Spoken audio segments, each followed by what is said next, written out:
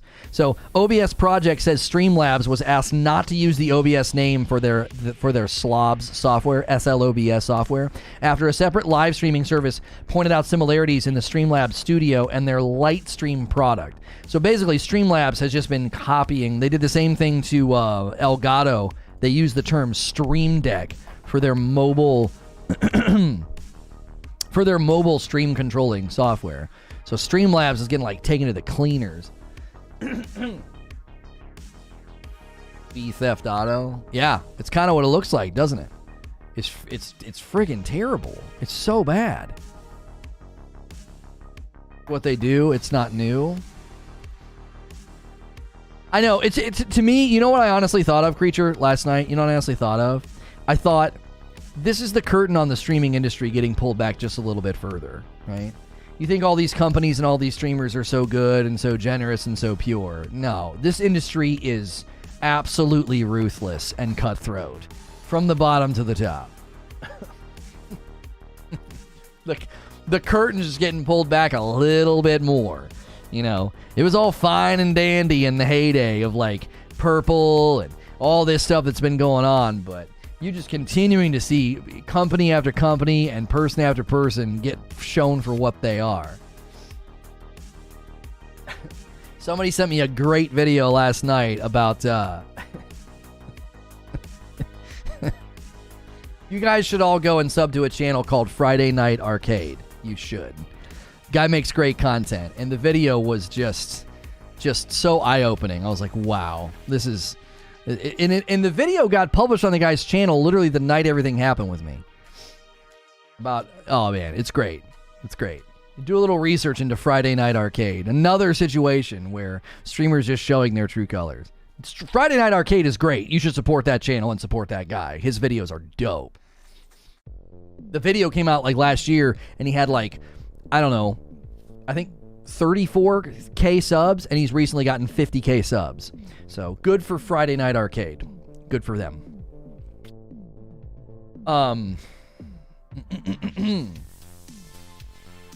Yeah, so happy birthday. There you go. There you go. Cyberpunk. We had the worst launch in history. Whoa there, hold our beer. Yeah, that's pretty much it.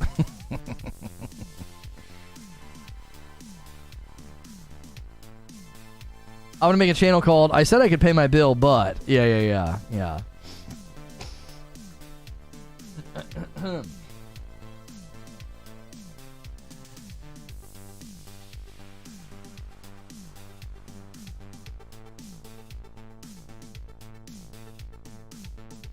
They're just going to keep selling more and more editions of GTA? Yeah, maybe. Maybe.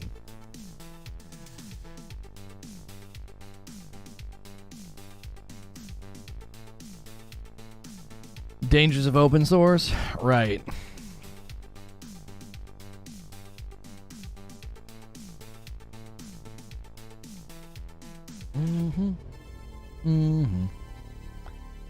Do.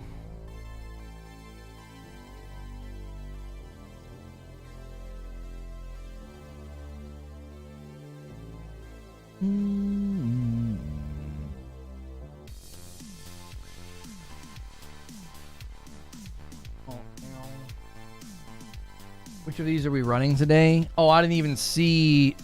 I don't know which ones you've uploaded. I mean, I could see that you had uploaded two, but I don't know what they are. Unless you've gone through and named them. My dashboard's been slow AF. Yeah, I don't know what those are. They hit once I was live, so I couldn't like watch them to see.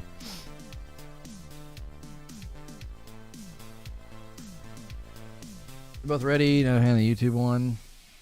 I mean... Not every video is going to be a banger for me. Lost New Team. Whichever you want. It doesn't matter. Neither of them are going to be particularly strong. OBS is getting messed by open source. I mean, I don't think... Yeah, I mean, I don't think OBS is in any danger. I really don't. I think their product is good, and more people are going to trust and rely on them. Well, for me, this comes down to a matter of branding and naming. Like, why are you allowed to do that? Just because your software is open source, does that mean you can't, like, trademark your name or copyright your name or something? I don't know. That was the issue with Friday Night Arcade. This guy sent me this video, and there's a guy with a channel literally named, his brand name is Friday Night Arcade. And this other guy thought he could use the term, but he just attached his name to the front of it. So it would be like me doing like Lono's Friday Night Arcade, and he thought that was being nice. I'm like, but that's his brand's name. I can't be like, hey guys, this week we're going to be doing Lono's Saturday Night Live. Because Saturday Night Live is an established brand and television show. I can't just slap Lono's in front of it. Hey guys, Lono's Saturday Night Live. I'm pretty sure NBC would send me a letter. Like, you can't do that, right? It's a brand. It's an established brand. It's copyrighted automatically in view of the public. You don't have to file for a copyright.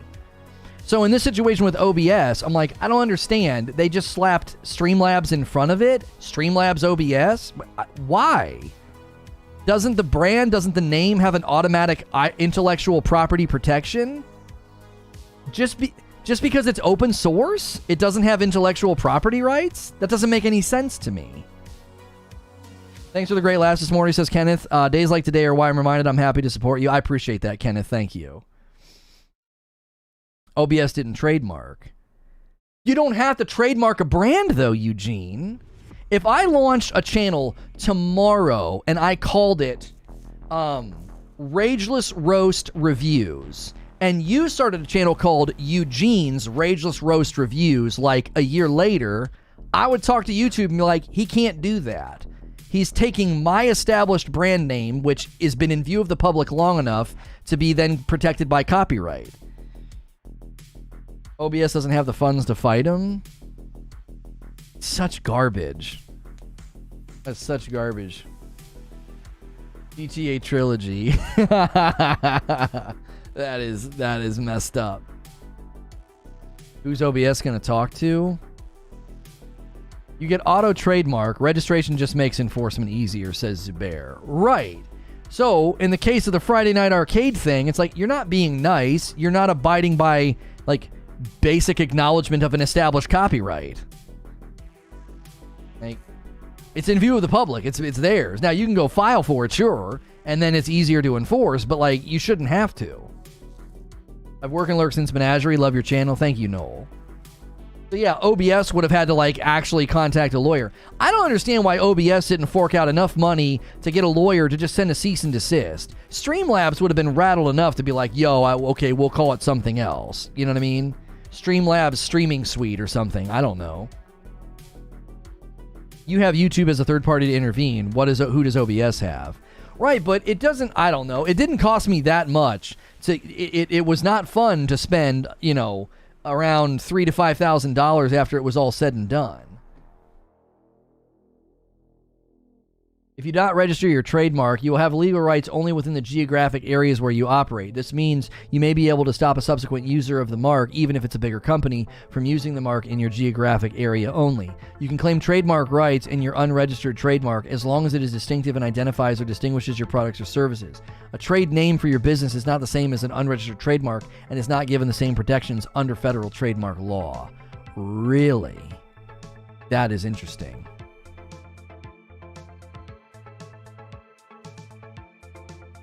I just feel like they could have sent a simple C&D and it would have gotten the job done. I don't know.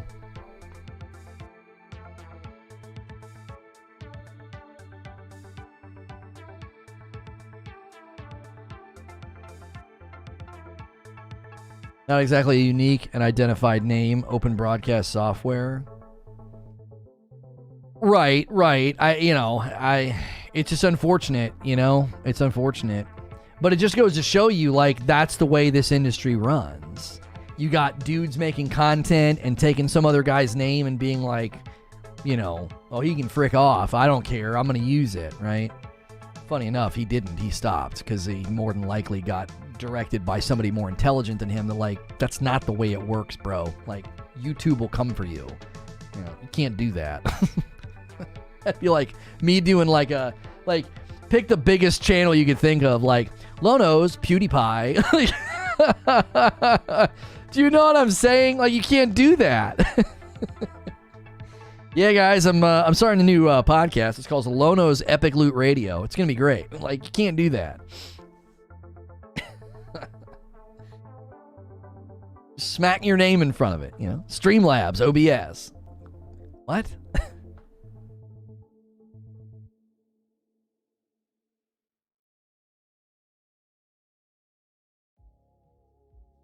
Look at the fan-made character.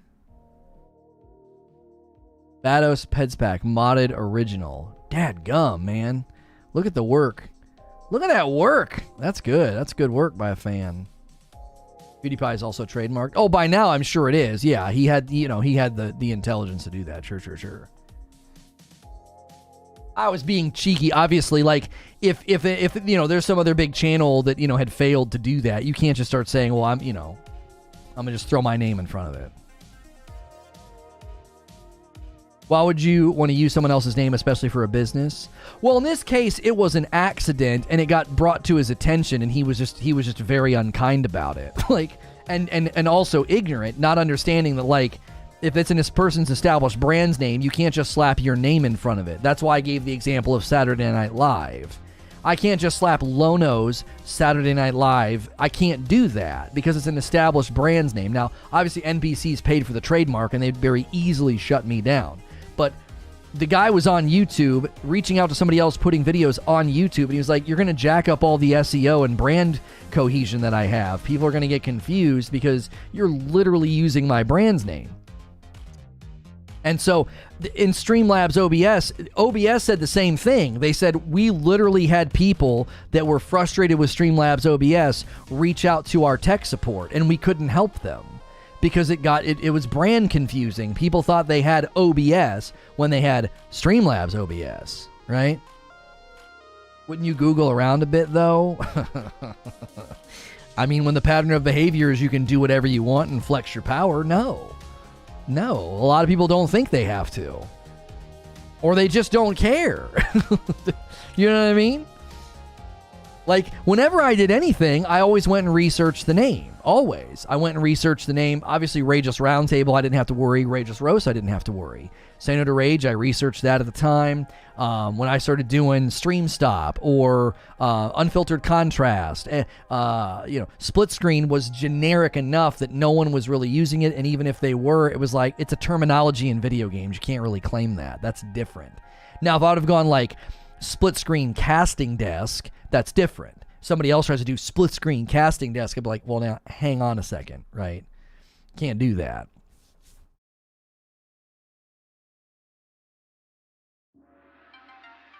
Problematic when your brand name is essentially the product you created, right?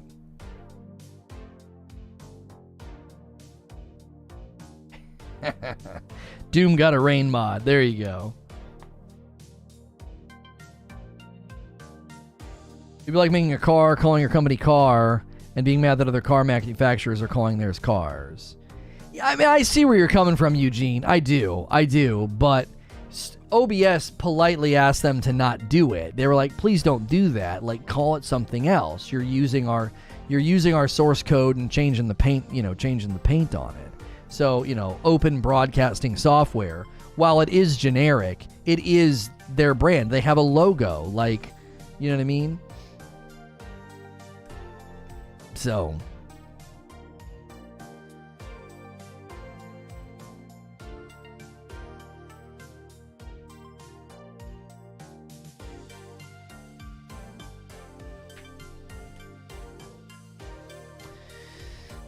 okay, we'll transition into gameplay here in just a bit. I'm going to run upstairs, use the restroom, and if there's people around, I'll probably be doing my faction quests up in what's that place that we like to do them in right now? Ebonscale.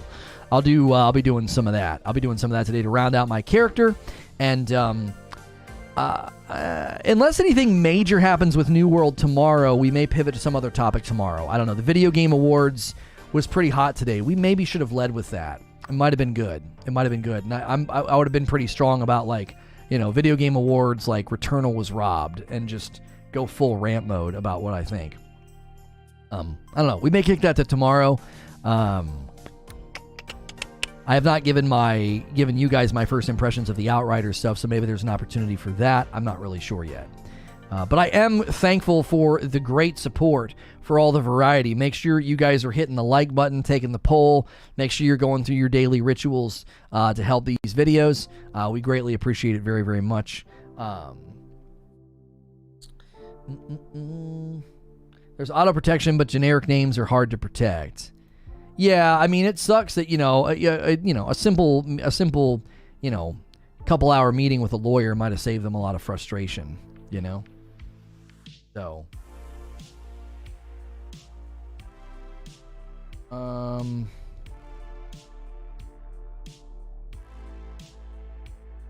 Necro's getting into it with your favorite CM. Is he getting responses? I forget his full Twitter name. I doubt he's getting responses, right? I would think now. I would think not.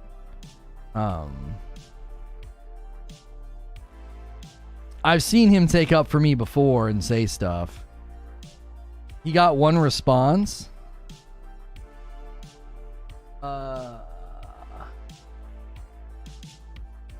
He got a response. Hang on, I can't see it because, dude.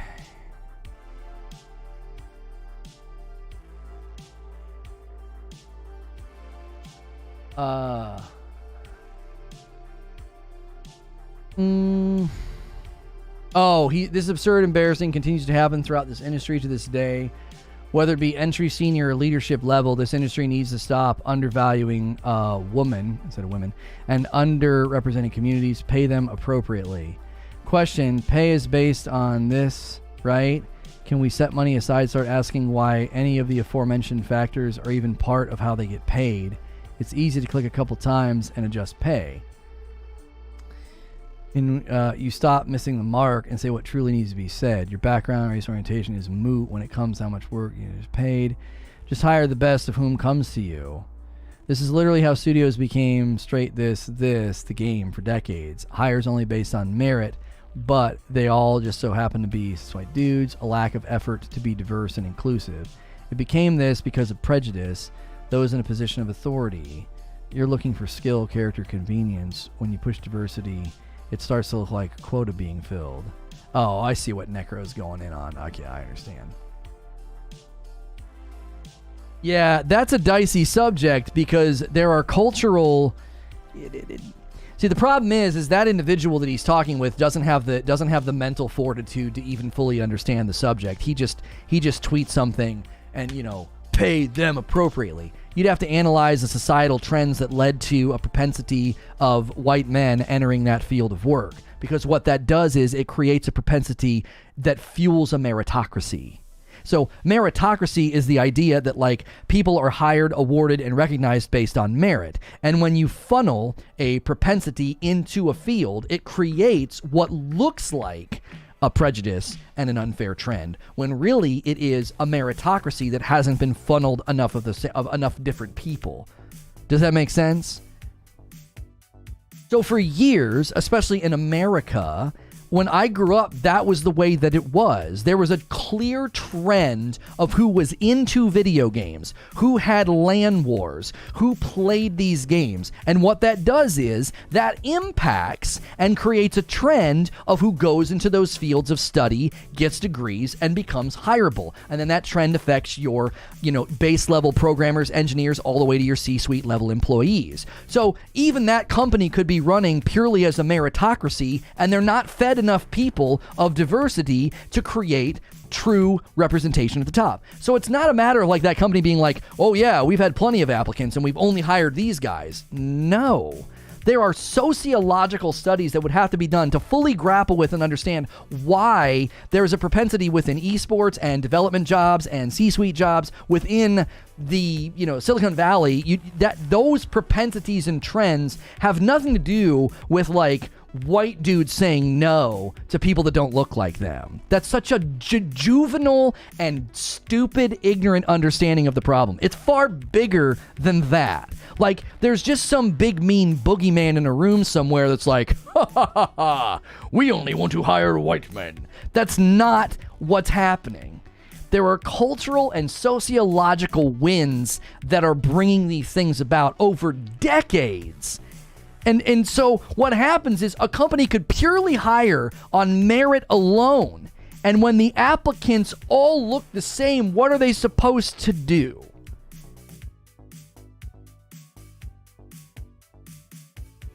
I think so many people send a tweet like that because it's going to get them claps and cheers. And it's like, you're not even grappling with what brought us to this point.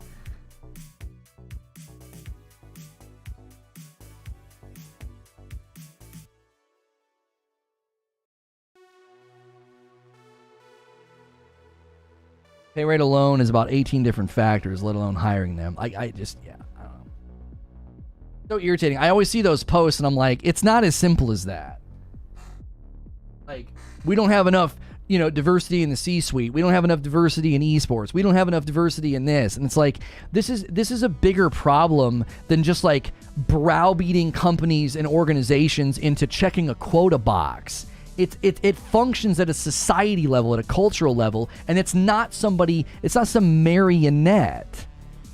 It's not some marionette. There's not some genius pulling the strings here.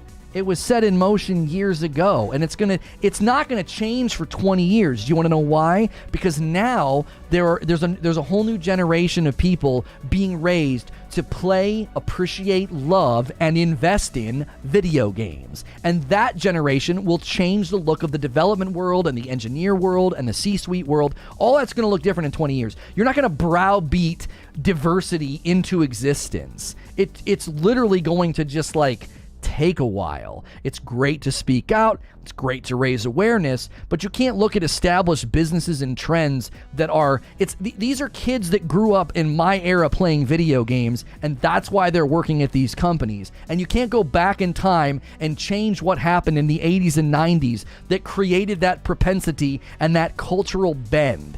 It's like,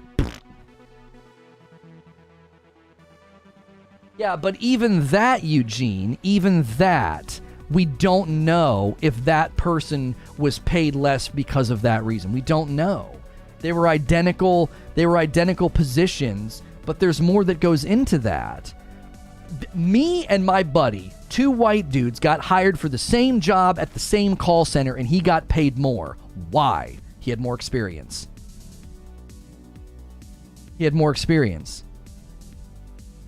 I couldn't pound my fist and say, hey, wait a minute, you just hired us for the same job, same workload, same hours. Why is he being paid more? He had more experience. So until you break down and analyze why a person is paid more or less in that environment, I'm not just going to buy this idea that they were like, woman, pay him less. I don't buy into the Dr. Claw view of HR and payout. I don't buy into that. I just don't. It'd be so easy to fight back against. You'd be like, what are you doing? They would just make one phone call and be like, I'm being paid less. It's because it's unethical and illegal. You're not allowed to do it. That's what I don't understand. It's like, if this is happening on the grand scale that people are claiming, then wouldn't you just make one phone call? I mean, I looked at a study that talked about how average pay disparities have to do a lot with industries that they don't even apply to be in. Construction is a great example. They were looking at construction and construction payout and the people and the level of work that went in and the level of pay, and how that entire industry, they don't even go and apply. And that completely throws off pay scales and pay averages. Why? Because people make great money in that industry, and it's dominated. It's just dominated by dudes. What are you going to do? You're going to force a foreman to go out and like what? Campaign to hire people? Like, I just think it's far more complex. The issue is far more complex and widespread than just like some guy looks at a piece of paper and is like, yeah, pay her less. Like, that probably happens, and that needs to be handled on a case-by-case basis. But you're acting like every time it happens, there surely is there's something afoot here. There's some like conspiracy hatred angle.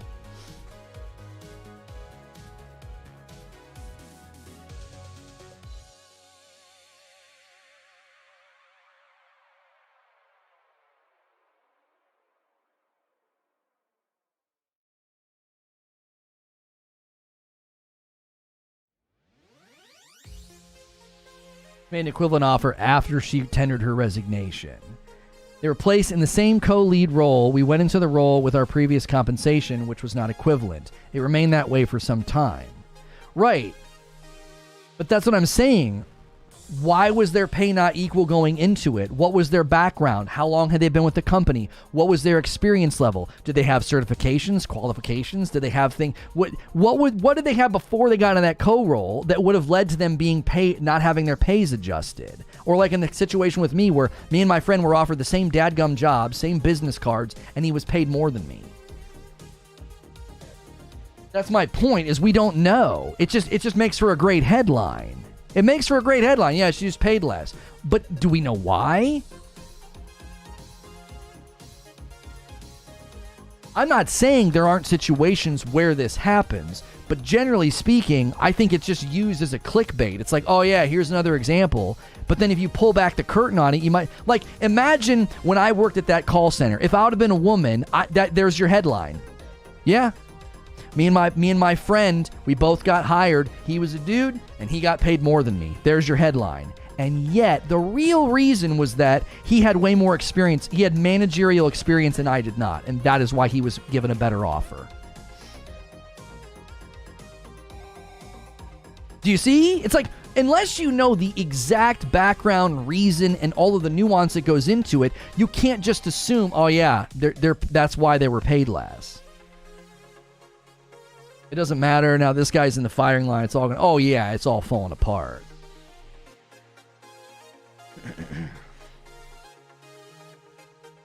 What if accepts the first offer they were given, but says, no, I want more, and it's agreed. So it's the company's fault? Right? They've analyzed that too, Tilorn, that negotiations are usually not initiated for whatever reason. They feel like, oh, I can't initiate a negotiation, so they don't, right? Y'all remember when the U.S. women's soccer team sued because they were taking way less cash than the men? What was glossed over was that the women were getting benefits and the men weren't. Right. It's just, like I said, it makes for a great headline, and then everybody gets angry, and it's like, as I said, if I was a woman and I went to that call center, I'd have a real great headline. Yeah, just another example. Just another example. No, I was paid less because I had less managerial experience. I had actually been working at the company longer than him. I had been on the phones longer than him, and he got offered more because he had managerial experience. So they offered him a bigger package.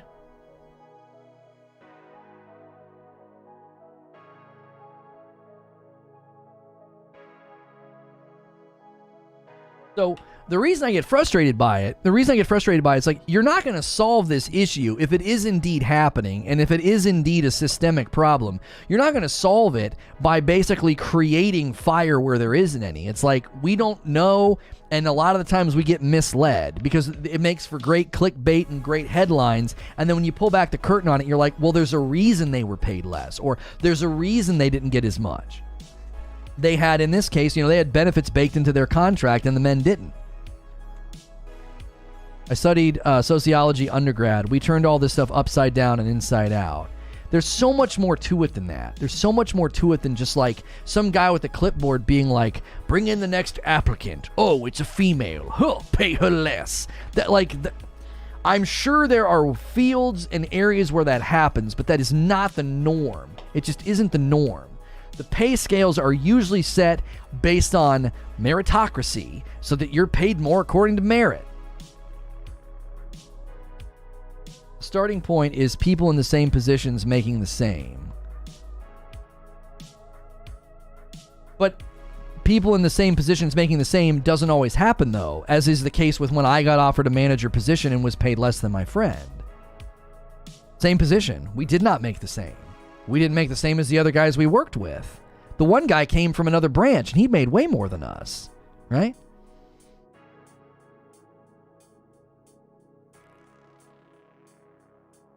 Like I said, it makes for great clickbait. It makes for great clickbait. It makes for a great headline. Everybody gets angry and sends out their tweets, and you're not solving anything. You're just riding on the coattails of another misleading story, probably. You know, we'll come to find out that he had 10 years on her in the industry. We'll come to find that out, and that'll be the explanation when we really dig into the facts here.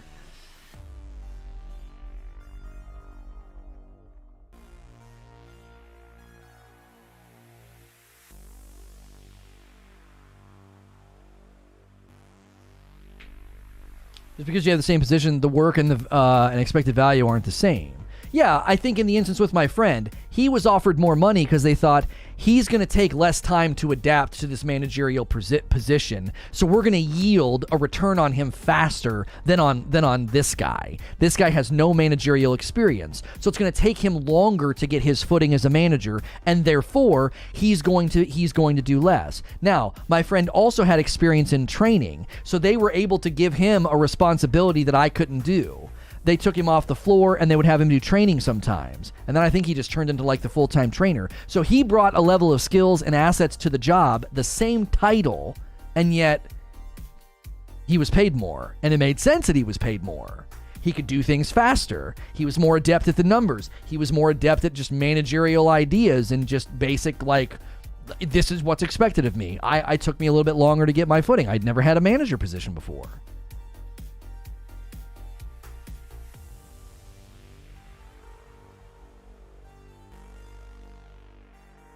And as I said at the start of all this, it's so incredibly complex because most of these companies, especially if you think about the level of development, okay, engineers, systems architects, okay, these guys are getting their job based purely on merit because you don't keep the job if you're bad at it or can't do it. It's purely meritocracy because what are you going to do? You can't get the job if you can't do the stuff. You know, I can't just go get a job at Google as an engineer. They'd be like, all right, go get to work or show us your certifications, your education, your background, your work experience. I'm like, I don't have any. I thought I just had to show up because I'm a white dude. That's not how it works. There's a reason that there's way more dudes in that industry right now at this point in time in history. You have to look at, like, the history that's led us to this point. You can't just act like, well, now that we're here and now that we're all socially aware of these issues, we have to ignore the 20-year history that led us to this point and just start ham-fisting changes into companies. Like making people have quotas for C-suite level, making people have quotas for their engineer departments. That's not going to work. Yeah, you need to have a better distribution and better representation in your engineer level employees, in your C-suite, on your board, at your low-level developers, your CMs. We need better representation of the CMs. Ironically, like anybody who speaks out from that company,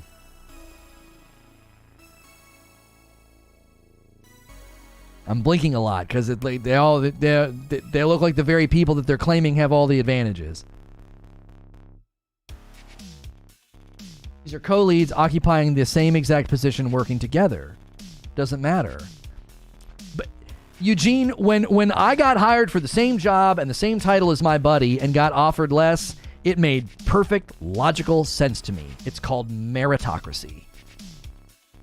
It's like he had more qualifications than I did. You know what I mean? A ruling or influential class or educated of skilled people. Like the idea that it's a system which the power comes from basis of talent, effort, and achievement rather than wealth or social class. So like he was paid more, he was given more because of his talent, effort, and achievement. He was offered more money than me based off of that. Like, imagine having 10 years managerial experience and getting offered the same amount of money as somebody who has none. but it's the same job. But that's not what you're not paid purely off of the title. Like, the irony here, this is the irony, is that we're supposed to pay equal because that's good for people, right? Like, that's fair. But you could make another argument that, like, no, you should be paid off of merit because that's specific to the person and not specific to the title. So you could have two people, two engineers, same title, and one's paid more. Why? Maybe he's been with the company for 10 years. Maybe he came from another studio and had 10 years with them. So he's paid according to merit, and that feels just to him because he's like, dude, I put in so much more time. Of course I'm paid more than the guy fresh out of college, same title, but he's more efficient. He works faster. They get better ROI on him because he turns out work more efficiently. Less bugs, less double checking, more refined work. Same responsibility, same expectations, same pay. No, I don't agree with that. Pay based off of merit makes way more sense to me. If you pay based off merit, it incentivizes loyalty, it incentivizes upping your specializations, your certifications, your skill set, even your responsibilities. You increase those things, and when you're paid off merit, that's going to be in line to the person. It's in line with the person. If everyone's paid the same, what do you think that 10-year vet engineer is going to do? Phone it in, prop his feet. It motivates laziness because he's like, well, I'm paid the same as this guy. I'm better than him. I'm faster than him. More efficient than him. So what's he going to do? He's going to finish his work for the day, and then he's going to sit there and play solitaire. It's like, well, I'm not paid according to merit. I'm not paid according to my skills. I'm paid off of the title.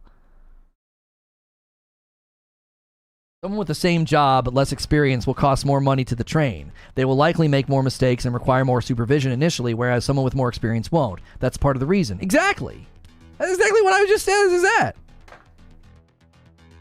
you pay off merit? It motivates growth, improvement, bettering yourself. You pay off of the title. That doesn't make any sense to me. That doesn't make any sense. So a guy that goes for this, let's say they have two CTOs. Let's say they have two CTOs for whatever reason. They got different divisions and they need two. Same job, same responsibilities. Maybe they're just working together. They're co-CTOs, okay? You got one guy coming from a Fortune 500 company with 25 years experience as a CTO, and you got somebody else coming to the company with like 5 years experience from a smaller company as a CTO. It stands to reason that especially if you want the Fortune 500 guy to come to the company, you're going to offer him more money because you see the value of him. You're like, this guy's worth it. He's coming from a huge company, so much experience. This person's coming from a smaller company and is less experienced. You're going to pay them a different amount of money because of the value they bring to the company. It's logical. It's fair. It's determined by merit and skill and achievement, not the title of the position.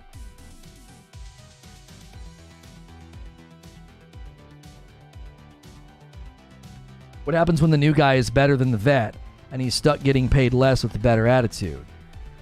I mean, obviously you'll have situations like that, right? The old guys they get tenure and they get lazy and they phoned in. The new guys are hungry, and you would hope that the changing of the guard would be possible.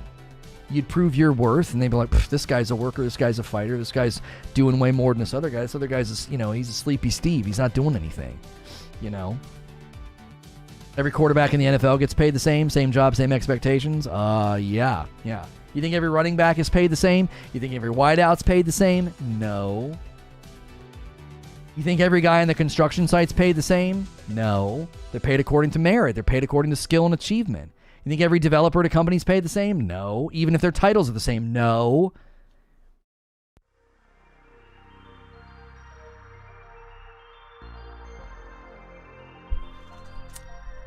That's why these issues are more complex than sending out a tweet.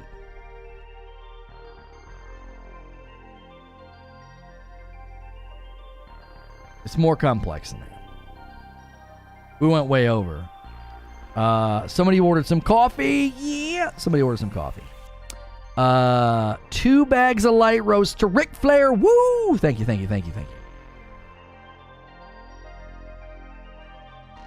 new guy can get a raise. Starting salary is a real thing, right? Like, here's the base level salary, and the guy coming from the Fortune 500 company with 25 years experience is going to get paid more than the starting salary. Why? Because you want him to take the dadgum job. And the person coming from the smaller company with less experience is likely going to accept the starting salary. Why? Because it's fair. It's where they are in the meritocracy.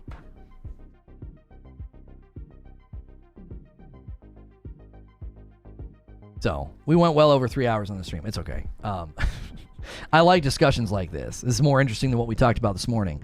I need to run upstairs really quickly and use the restroom. I'll be right back down, and we'll transition into gameplay. You guys are great. If any of the guys are on and want to play on E, we'll go to Ebb and Scale. We'll just run some quests if anybody's on. Okay? I'll be right back.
Okay.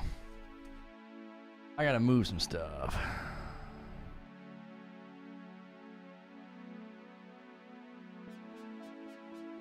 We can have an actual conversation about cultural capital and its systemic influence. It's a really big deal. Essentially, there's a value in knowing the rules of the game. Right, that comes into the negotiation. I saw a really good study on that. They polled, and most women, and this again, it's not like a person doing it, it's a systemic cultural perception. They would be less likely to negotiate their pay in an interview. Men, however, are way more likely to do that. That leads to a trend in pay gap. Again, it's not somebody saying, oh, pay them less. It's here's entry, and there's a propensity in the culture for men to say, I would like you to pay me more. And if they're really qualified and maybe there's a market drought, you're going to pay them more because you're like, well, he's good. He knows his value. He knows his worth. A lot of companies, the starting pay offer is low on purpose because they're trying to generate a profit. And so they're going to make an offer that is, in their minds, profitable for them. They're not giving you an offer because they like you. They're making an offer because they see you as an asset to the company. And like anything, There's an ROI metric on your salary offer. So when they make the offer, a lot of times the offer is crafted to net them more profit because they're like, you've never worked here before, but you look like you got a pretty good resume, here's the offer. And if you know your worth and you negotiate, the offer's set low, not like low, like below market value, but like it's set low so that if you negotiate above its value, they're still generating a margin off of you. Businesses aren't hiring you because they like you and want to make your life better. You're an asset to the company.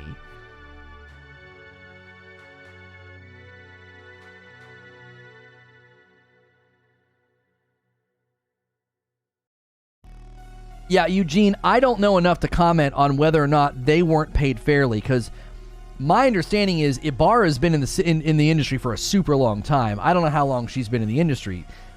This is a compliment to her, obviously. I think she looks young. That doesn't mean she's not experienced, but it could. Like, I don't know how long she's been in the industry. That dude's been in the industry for a while. He's been around for a while.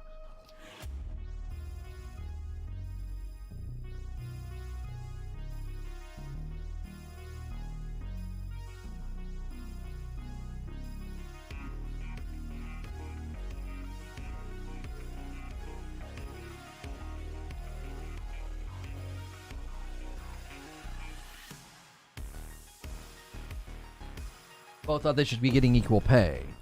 Yeah, if they both thought it, that's great for him to think that for her. But again, the offer might have been based off merit.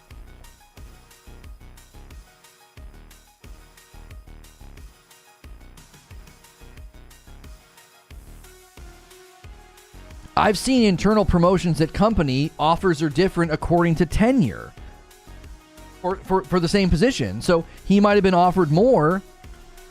They went into the position and he was already being paid more. So the question is, why is that? What departments did they come from? What tenure did they come from that created that disparity in pay?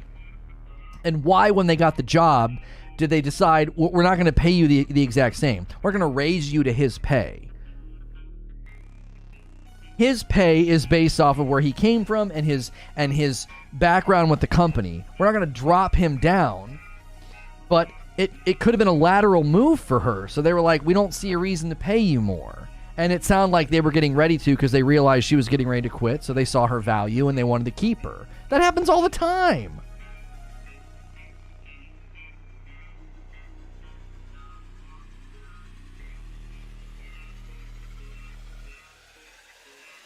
The woman thinks it'll cost her job due to systemic privilege. That's the argument. And the issue there is, it's not the company's responsibility to be like, hey, you should really be negotiating your rate. I had a woman at the company reach out to me, and she said, do not accept anything less than this. They're going to probably offer you this much, and you ask for this much. She was just being nice. She was kind of coaching me, right? So some of this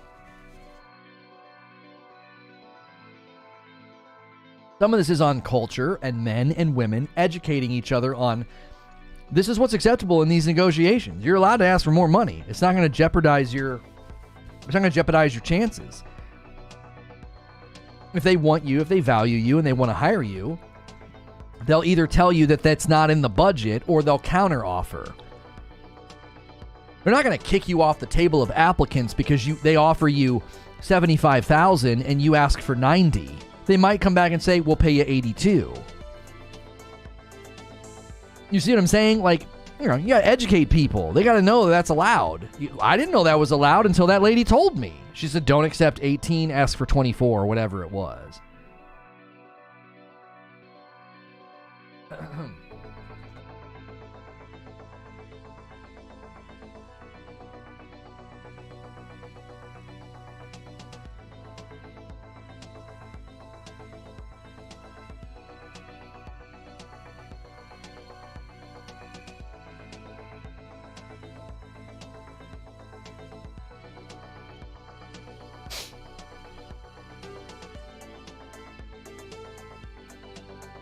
Oh.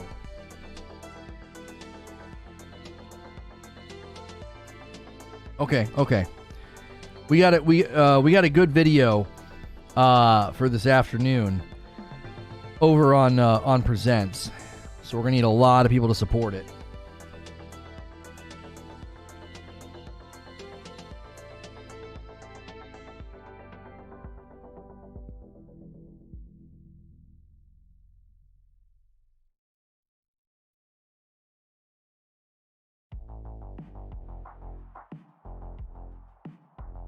In a previous life, I was recruiting for an IT service desk. One of the applicants, which was also female for what it's worth, was among the only to negotiate, ended up scoring close to the top of the scale for the position.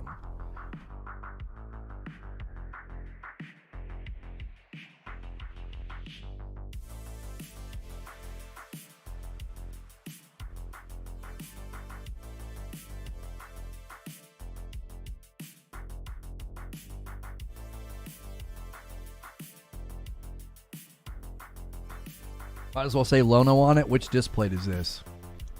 Ooh, that's a nice Deadpool one.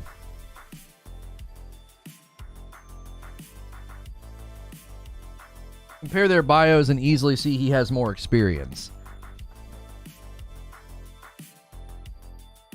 You have to look at it from the other end of the spectrum. If somebody's more experienced and more tenured, yeah, I got a haircut last night. If somebody's more experienced and more tenured, and they're being paid as much as somebody who just like walked into the job, you have to see that's not healthy either.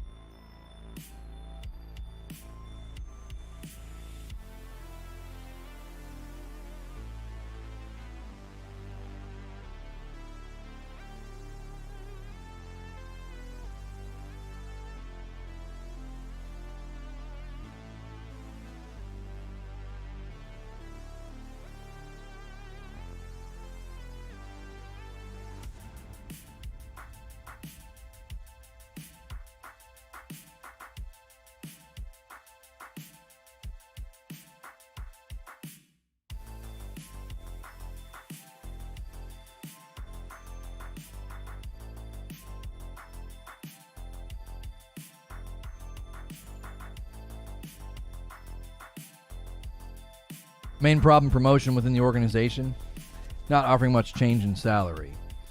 Yeah, a lot of times, like I said, like what if her move was seen as lateral?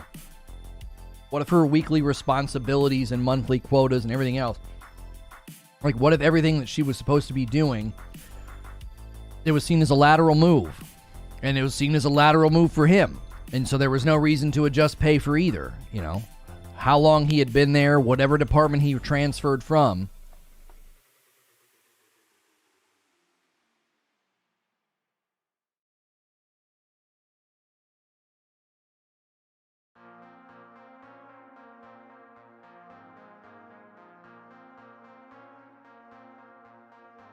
You're coming a co-lead of the whole company, that's not lateral?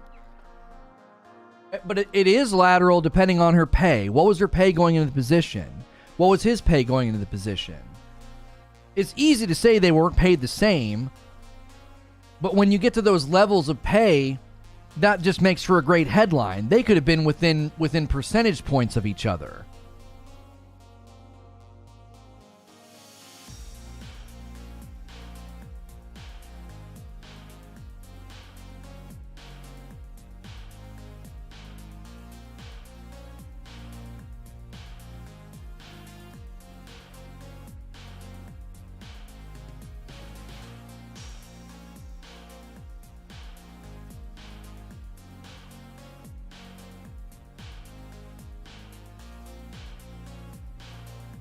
They were taking over for the president who was fired.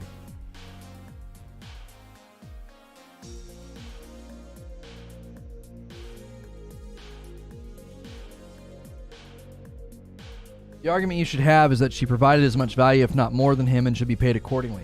How do you know that? How do you know that? Did she have as much experience as him? Was she with the company as long as him? Are there internal systems that he already understood and could pick up and run with immediately? Were there daily tasks that he could do quicker than her because he had experience with it? I don't know. We don't know. Since they stepped into the middle of the firestorm, they were taking over for a president who was fired. How do we know this wasn't an interim thing? So pay negotiations would happen later. I don't know. We're going to have you guys step into this role. We're going to have you co-lead. We're not even talking pay right now. This is what needs to happen, right? She makes it known that she wants to leave, and they're ready to negotiate pay. That happens all the time. It has nothing to, like, making it about her being a woman. If she was a dude, the results probably would have been the same. Like, this is a firestorm. You guys are going to this co-lead position. You're going to take over this thing. And when one's paid less than the other and gets unhappy about it or whatever and wants to leave, they'd be like, well, hang on, don't leave. We'll offer you more money. They didn't adjust either of their pay, by the way, going into this.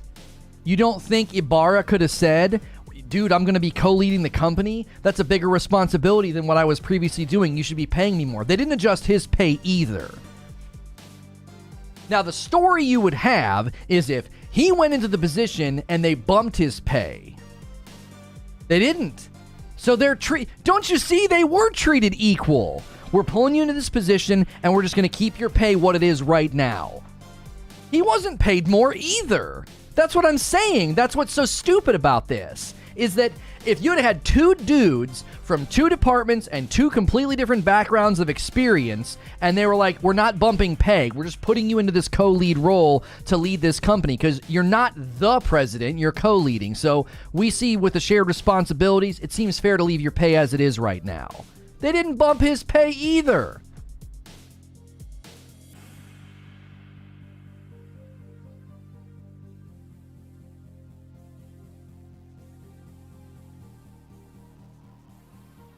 You'd have a story if they bumped his pay and not hers. And even then, you would need to know why they bumped his pay. Did they bump his pay because he's got a decade of experience on her? Did they bump his pay because he's been in a position like this before and this is her first time? There's plenty of reasons that somebody could be offered more money for a job, as it was with me and my friend at the call center.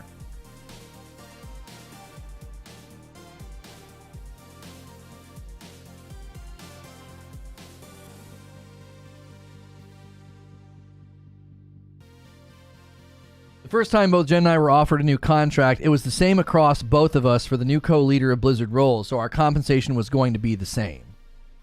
Why wasn't it then? I read that they came in and just continued to be paid their previous salaries. So they were making an offer and it was going to be the same compensation, and why didn't it happen then?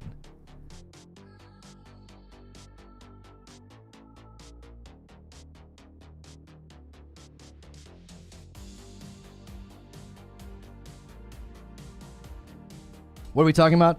Oh, we're finding out that two upper-level Blizzard Activision employees weren't being paid the same amount of money. And we're breaking down why that might have more to do with the fact that she's a woman. It might have way more to do with that than that. But it's an opportunity to virtue signal on Twitter and, misrepresent the situation. For back claps.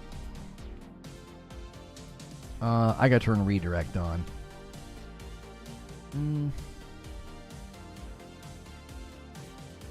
Save.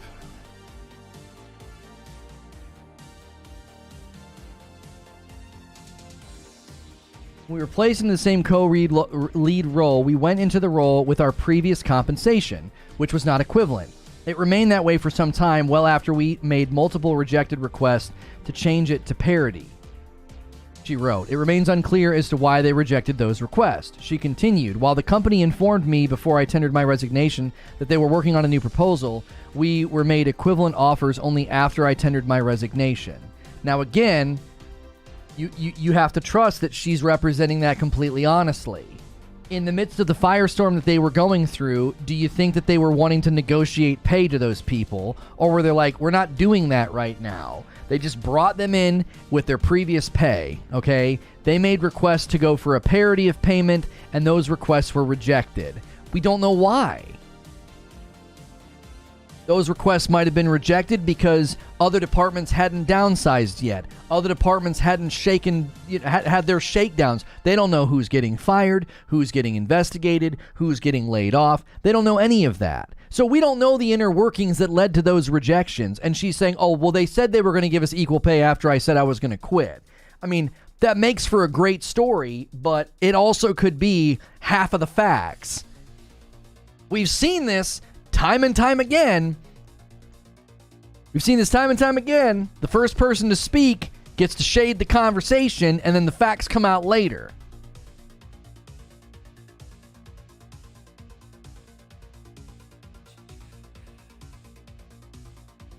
They might not have been able to just immediately jump and say, yeah, parity of payment. Those kinds of, the level of payout that they're on, the salary levels that they're at, you can't just snap your fingers and be like, yeah, same amount of money. Boom, bing, done.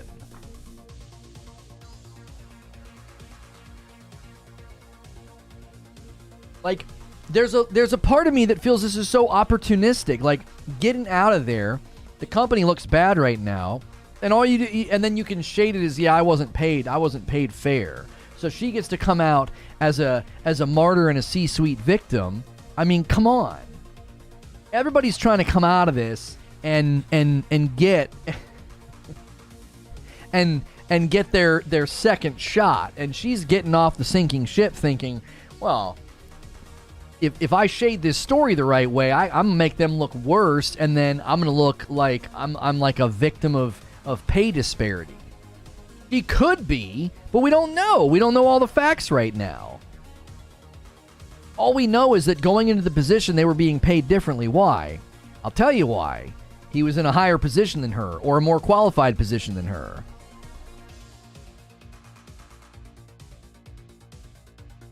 Ibarra spoke out after the article, and that was her response. Oh, so he spoke out. Okay. Well, I mean, they were probably friends. He's probably wanting to get out of there himself. Is he still there? She already left. I know she's left.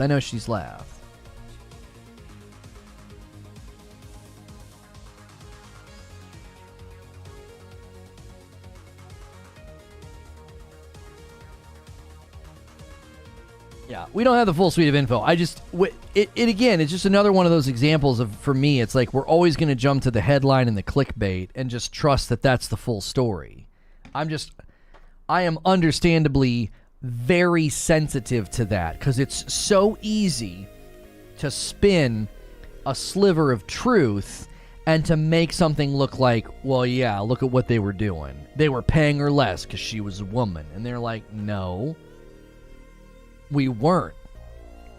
They came from different positions, and we hadn't aligned up pay parity yet for the position because, I don't know, maybe long-term they didn't like the idea of having co-leaders, and they thought long-term we're going to change this back to a singular position. So there's no reason to negotiate pay parity because then as soon as you're not in the position, what are we going to do? Now you're suddenly being paid way more for a position that you were previously doing.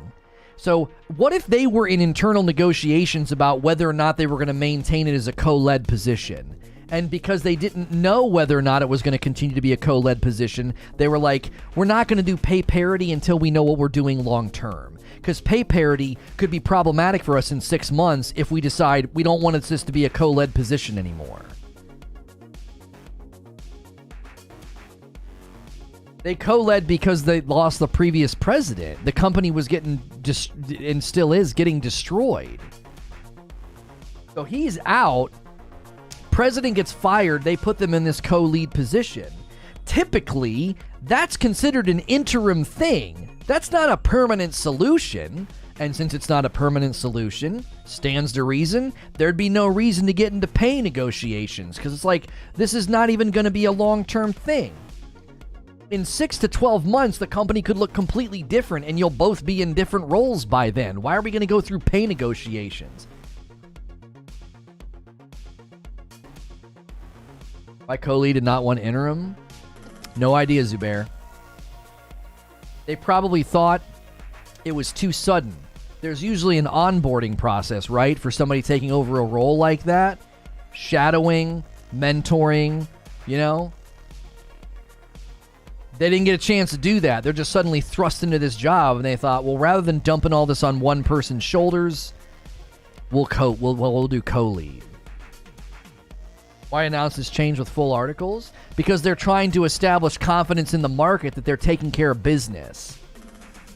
They're taking care of business. You got stock value dropping, consumer confidence dropping, your president's just been fired, and you get to come out and make an announcement. Hey, we're putting 2 people in positions right now to take the helm. You divert attention off of the guy that's gone, and you divert attention to the fact that you've got a solution in place.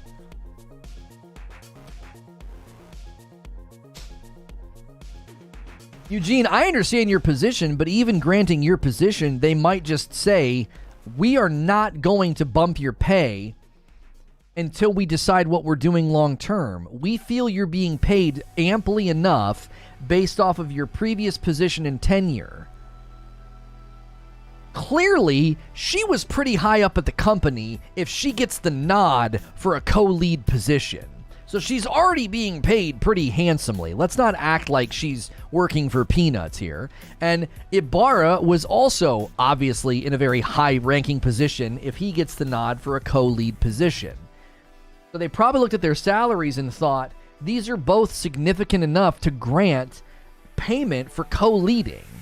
And then when we decide what we're doing in 6 months, we'll either make an offer to one or none of you, and then you'll go back to what you were doing previously, which is why your pay is staying where it is. You would walk too? Why would you? I can't imagine walking in that environment. My money, you're making good money. You're clearly at the company and you're satisfied with your salary, right? You're at the money, you're at the company, you're satisfied with your salary, and potentially temporarily, you're going to co-lead. Now, sure, a year to 2 years later, you'd be like, what the frick's going on? Pay me the right amount. You guys have clearly decided this is a long-term solution. I should be paid accordingly. But if you take that on the chin for 6 months, who knows what that could turn into? They could offer the full position to you. And then, obviously, the pay would be much greater.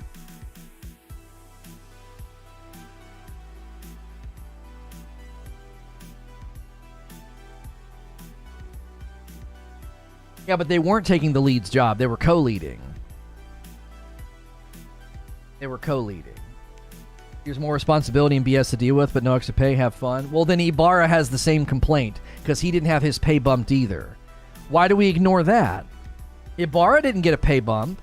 You think he enjoyed the stress of what he had to step into? He leaves his previous responsibilities, his previous position, and co-leads a company in the midst of a firestorm. He wasn't offered more money either. Isn't that bad too?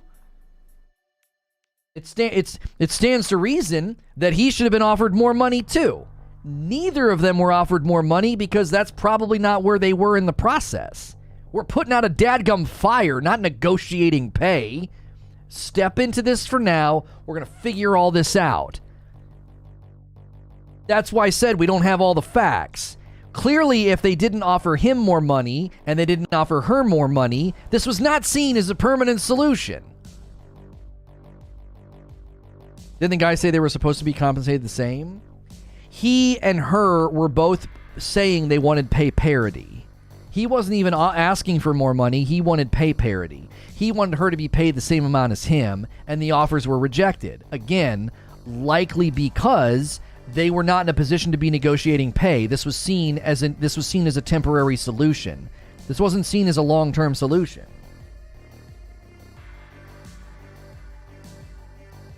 It's a C-suite unpaid internship.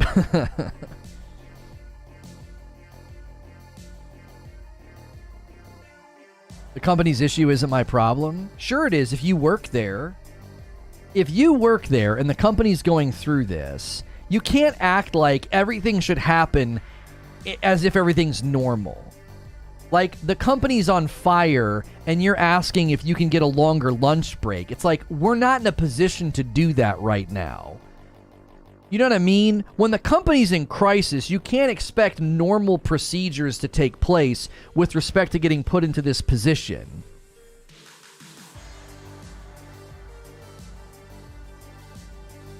You put these people in this position in the middle of a firestorm, and they're acting like, oh, no, normal pay negotiation should be happening right now. They're like, but we're not giving you an official job or title.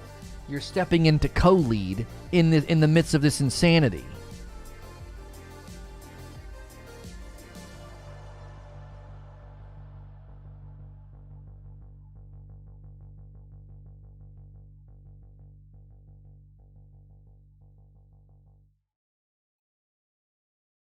taking her place. She's gone. I'm going to get paid for that time. Yeah, you're going to get her pay for that time. But again, your company's not in a crisis right now, so that's a standard procedure that's set up. That's a standard procedure that's set up. There's not some playbook in this environment to be like, yeah, we're going to bring in 2 co-leads and we're going to negotiate pay temporarily. Because typically when people at these levels negotiate pay, the contracts are usually sizable and they're not for like a couple of months. They're long term. So they probably weren't in a position to like draw up like a 6-month contract to be like, we want to make sure you're both paid exactly the same. No, they were like, listen, just you're both being paid enough to share these roles, to share these responsibilities. We're not going to adjust either of your pay right now. And because we're not going to adjust either of your pay right now, you know, we can circle back to this later.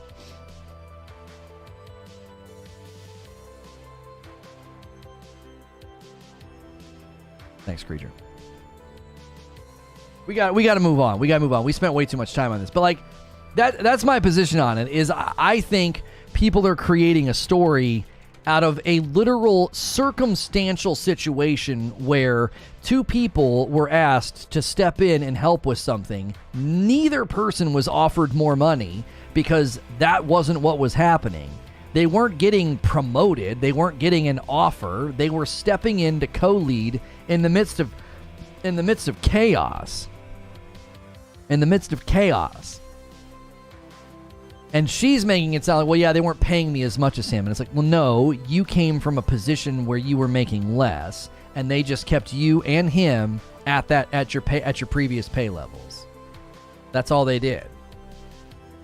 They didn't look at you and scoff and say, yeah, but you're a woman. They didn't do that. As bad as the company is, and as bad as the leadership's been, like this is just another, I don't know. This just seems like a false starter. I'm putting the link in chat for gameplay. And redirect should work.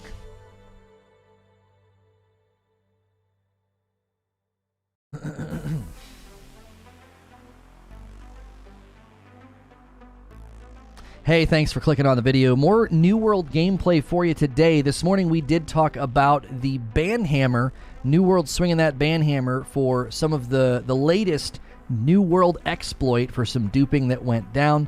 We walked through how many people they banned, how much of the inventory and items had been reinstated or removed or put back to the way that they were supposed to be. And we will do the redirect now for the people coming over from the other stream.